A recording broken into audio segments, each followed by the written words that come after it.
Next, we have the winners of the Gastroenterology and Hepatology Award papers.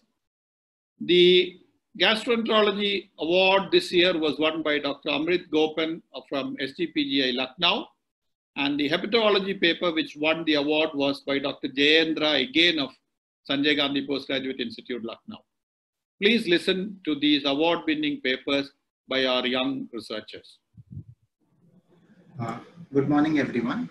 I am Amrit Gopan from Pediatric Gastroenterology at SGPGI Lucknow, and I shall be presenting my topic, Is Gluten-Free Diet Deficient in Selenium? A Prospective Interventional Study in Children with Celiac Disease. Celiac disease is an autoimmune condition due to interaction of gluten in those who are genetically predisposed. Selenium as an element is responsible for cell growth, signaling transcription factors, and apoptosis. Serum selenium has been found to be low in untreated celiac disease, possibly as a result of malabsorption, and its deficiency is known to have subclinical manifestation. Gluten-free diet, as we shall see in the subsequent slide, is conspicuous by the lack of adequate selenium. So, is selenium low in those compliant on gluten-free diet? There is no literature on this till date.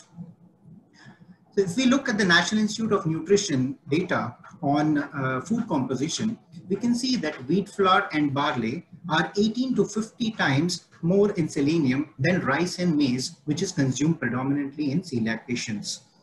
Even bajra, jawar, and pulses are a good source, but they are either infrequently consumed or consumed in dilution. Other rich sources like egg, poultry, meat, liver, and fish are not applicable in vegans, and almost 60% of our population in northern India is vegetarian. So selenium is also known to have an association with certain endocrinopathies. Celiac disease itself as an autoimmune condition is known to be associated with certain conditions like thyroiditis, bone disease, and diabetes mellitus. Selenium deficiency does also have association with because of its content in selenozymes responsible for thyroid function, bone composition, and selenium as an insulin-mimetic action. So does gluten-free diet, is it deficient in selenium, and is there a link between the two? To assess the same, we need to assay the selenium levels. Functional selenium assay like glutathione peroxidase, which is a selenium containing antioxidant in the extracellular fluid, selenoprotein P1, which is a transport protein, and endocrine workup like thyroid function, glycosylated hemoglobin, and bone mineral density. So our aims were to study the absolute or functional deficiency of selenium in children with celiac disease on gluten-free diet with different dietary habit and to assess an improvement on supplementation.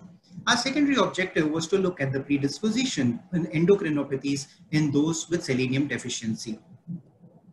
We included patients who were compliant on gluten-free diet for more than 3 years and had a serological as well as histological remission.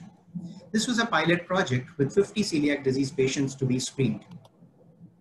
So, were patients who were satisfying the inclusion criteria were assayed for selenium levels in plasma, and less than 60 microgram per liter was defined as deficiency, and these patients were also assessed for functional selenium assay at baseline. The patients who consented for the next stage of the study of selenium supplementation was first started on oral selenium supplements 100 microgram for the first 3 months, following which a repeat assay was done for selenium levels and functional assays at 3 months. Following that, a dietary enrichment providing 100 microgram selenium for the next 3 months was commenced, and at the end of study, selenium levels were assessed again. The patients who did not consent for selenium supplementation were continued on the gluten-free diet, and their selenium levels and assays were done at 6 months. The groups were compared in intragroup and intergroup comparison between the supplemented and the non-supplemented groups. 77 patients of celiac disease were screened for inclusion, and 51 were enrolled for the study, and baseline selenium status was assessed. Interestingly, all the patients were found to be selenium deficient. Of these patients, 41 were allocated on the 2 groups of supplementation, and 30 were supplemented with selenium, and 11 were continued on gluten-free diet. When we saw the results of clinical parameters, the median age of enrollment was 14 years with a median duration of gluten-free diet of 6 years. Almost 80% had normalized in their MARCH staging. When we look at the dietary variation in selenium profile, Our patients were 50% were vegetarians, while the other half was either ovo-vegetarian or non-vegetarian. And it is conspicuous that the dietary selenium intake was significantly lower in the vegetarians compared to the non-vegetarians. However, the plasma selenium levels and the functional assays were more or less comparable between the two dietary groups. When we look at the supplemented group, the 30 patients were supplemented in two phases, the baseline, midterm, and the end of study. We can see that the plasma selenium from baseline to end of study has a significant rise with a p-value of 0.01. And the selenoprotein SEPP1 is also significantly higher from baseline to end of study. We can note that from baseline to midterm, that is from 0 to 3 months, the SEPP1 has a significant rise, though the plasma selenium is yet to rise, which is the normal course when the selenoproteins increase first, followed by the levels of plasma selenium.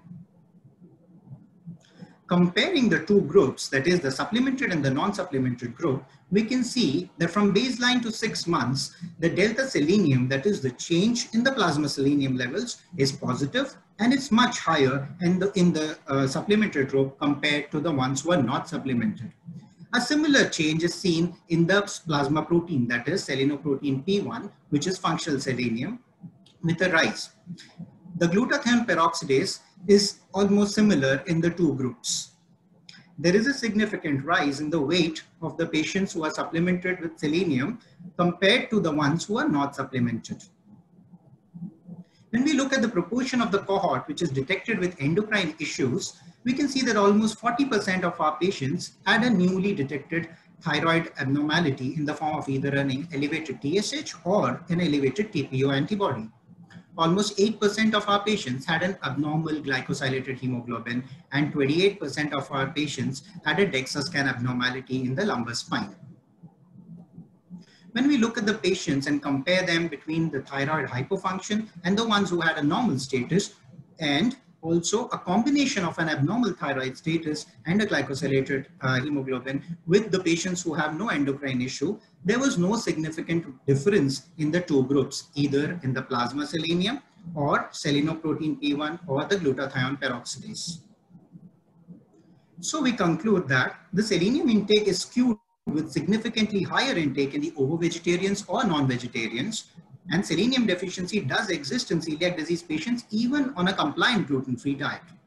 And there is a significant improvement in absolute and functional selenium levels with 6 months of supplementation. Those with or without endocrinopathy do not have a variation in selenium status. However, it's interesting, and whether there are those who are selenium deficient, are they predisposed to endocrinopathy, remains inconclusive, as all our patients were deficient. Though we had a relatively smaller sample size, this was a pilot project and it paves the way for larger studies. A healthy control arm and a regional soil analysis for selenium would provide further credibility to our findings, and a longer follow-up is required to assess the effect of supplements on endocrinal outcome. Thank you. Good morning. Thanks for giving me this opportunity to present my paper title is Exchangeable Copper, a better prognostic tool for assessing treatment control in hepatic Wilson's disease in children. There are no conflict of interest or funding agency to be disclosed for this paper. So in the serum of healthy individuals, majority of copper is either bound to transcriprin or ceruloplasmin, which is difficult to chelate as they are bound by strong bonds. Whereas minor proportion of copper are bound to peptides, amino acids, and they are called exchangeable copper as they are easily removed by chelators because of the loose bonds. Exchangeable copper is defined as the free copper with copper complexed with albumin, amino acids, and peptides. Relative exchangeable copper is the ratio between exchangeable copper and total serum copper. By previous studies, relative exchangeable copper has high sensitivity to diagnose Wilson's disease. There are various tests we do in follow-up for Wilson's disease patients on chelation to look for disease control, like 24-hour urine copper, non-ceruloplasmin copper, PEL scores, liver function test. Each test has its own demerits and there are no approved gold standard. So objective of my study is to study the role of exchangeable copper and relative exchangeable copper in assessing the adequacy of chelation with respect to severity of liver disease. And secondary objectives are to evaluate if exchangeable copper or RUC have any advantage over standard monitoring parameters by predictive statistical models. The study population consists of children diagnosed with Wilson's disease with at least 1 year of chelation taken as cases and newly diagnosed Wilson's disease as controls. The study duration lasted for 20 months and it's a prospective observation study. Exclusive neuro-Wilson's disease and acute and chronic liver failure was excluded. After recruiting, clinical symptoms including drug compliance, disease duration was obtained, physical examination was performed. Liver function test, ceruloplasmin, 24-hour urine copper were measured, PELD, CTP scores, non-ceruloplasmin copper were calculated, then exchangeable copper and relative exchangeable copper was measured. So stable liver disease are defined when all the 3 criteria such as absence of symptoms, normal liver synthetic function and transaminases less than 2 times upper limit of normal are present. Based on 24-hour urine copper, if the values are between 200 to 500 microgram per day, it is considered well chelated. If the values are either less than 200 or more than 500 microgram per day, then it is poorly chelated. This study is a pilot study and institutional ethical committee approval obtained for the same. Coming to results, the total number of children recruited were 96, of which 61 were cases and 35 were controls. Majority of the children in both cases and control groups were treated with D-penicillamine, but newly diagnosed Wilson disease children, being comparatively on a sicker side, were treated with combination of D-pen and zinc, significantly more than that of Wilson's disease on chelation group. Coming to baseline characteristics, as obvious, Wilson's disease on chelation has better liver functions and PELD scores. There was no significant difference in 24-hour urine copper between the 2 groups. Non-ceruloplasmin copper was significantly different, but significant proportion of negative values were misleading. Exchangeable copper was significantly lower on chelation group compared to new Wilson's disease. Among the cases, further classification was done based on 24-hour urine copper as well chelated or poorly chelated, and there was no significant difference in either the PELD scores or exchangeable copper values between the well chelated or poorly chelated. Among the cases, further classification was done based on liver status as stable or unstable liver disease. As expected, there was significant difference between the PELD scores between the 2 groups, and similar to PELD scores, exchangeable copper were also significantly different between the 2 groups. So between Wilson's disease on chelation group and newly diagnosed Wilson's disease, ROC curve was obtained to develop a cutoff for exchangeable copper, which arrives at a value of 0.97 micromole per liter with area under curve of 0.8. Among the chelation group, ROC curve was obtained to develop a cutoff for exchangeable copper to predict stable liver disease, which arrives at a value lesser, that is 0.86 micromole per liter with area under curve of 0.73. So between exchangeable copper values above and below 0.86 micromole per liter, Kaplan-Meier survival analysis curve was obtained and illustrated by this figure that shows significant survival benefit in the next 12 months when exchangeable copper values were less than 0.86 micromole per liter. So this slide shows a decision curve analysis, standard monitoring of Wilson's disease on chelation that we routinely do to assess liver status, such as checking for drug compliance, 24-hour urine copper, liver function test, non-ceruloplasmin copper. So when exchangeable copper is added to this standard model, the threshold probability goes to close to 1.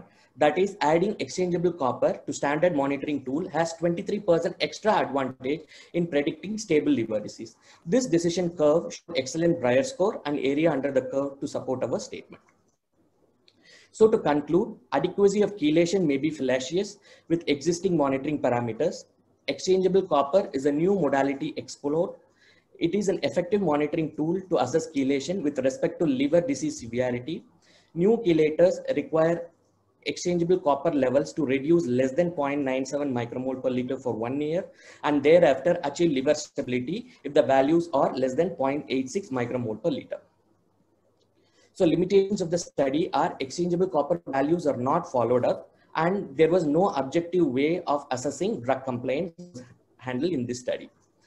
Future plans was to do a serial exchangeable copper analysis during follow-ups. exchangeable copper among different chelators, hepatic and neurohepatic forms, and we definitely require a validation cohort.